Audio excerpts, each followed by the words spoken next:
being a Republican or Democrat, and be willing to do that to make a change for their beliefs. But this is our time, now, the Democratic Party. We want to have the skills, we want to have the knowledge, we want to have the base, and we want to be able to deliver things, and we want to turn the state blue. So I want to take a little break here and just open this up to questions and answers about message or anything, and then we'll try to, I can't even read my watch, but I think we have a half an hour break, is that right? 15 minutes. Questions? Look at this. I should have, where's my pen? Yes, sir.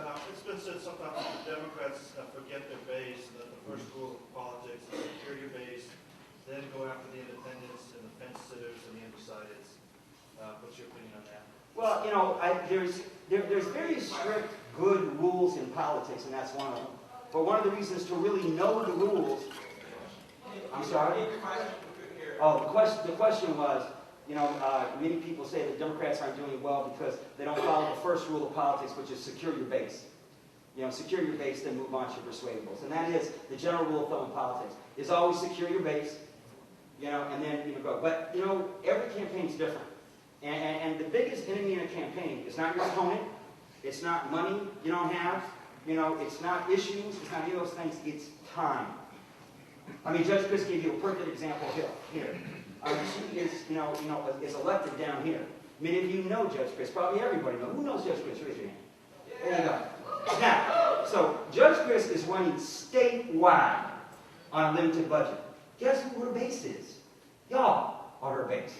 Do you really think she should spend time talking to you? I hope you're going to vote for her anyway. I got to assume you're going to vote for her anyway. You never want to assume, but in a statewide election with this much time, with this little money, she's got to be out here all the time. She can't be back home. It's going to make a few people angry, and that's why we need to all speak up for her. So there are exceptions to that rule, but it's always good. We'll talk about that when we talk about targeting. Is first you got to figure out what your base vote is. And a base vote is a vote that should vote for you no matter what. It's what we, it's a blue vote. It's gonna happen for you. These traditional are going to vote for you. But if you assume, it goes back to that famous story that my former Congressman Tip O'Neill used to say. Tip O'Neill used to tell the story about in North Cambridge, Massachusetts, that he would. He had this woman that he found out didn't vote for him, this elderly lady. And he went to her house and he said, Miss McGillicuddy, he goes, I grew up here in the neighborhood. I shoveled your walks in the wintertime for free. I mowed your lawn. I've helped get your kids jobs. And he goes, you didn't vote for me? Mrs. McGillicuddy, why didn't you vote for me? She said, because, Tip, you didn't ask. Everybody wants to be asked for the vote.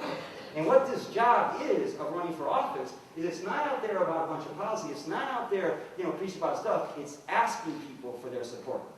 And what every good, person running for office to do, when they're doing retail campaigning out there, say, I just want to ask for your vote. You'll come straight on, I want to ask for your vote. I need your support.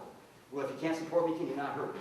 But you got to ask and ask and ask and ask. And that's very true. The base, people make all kinds of broad generalizations about the Democratic Party, why we did this, why we did that, all that kind of stuff. And, we can sit and debate that a lot, but there is no magic formula. There are some rules. It's like basketball. First, you got to learn the fundamentals.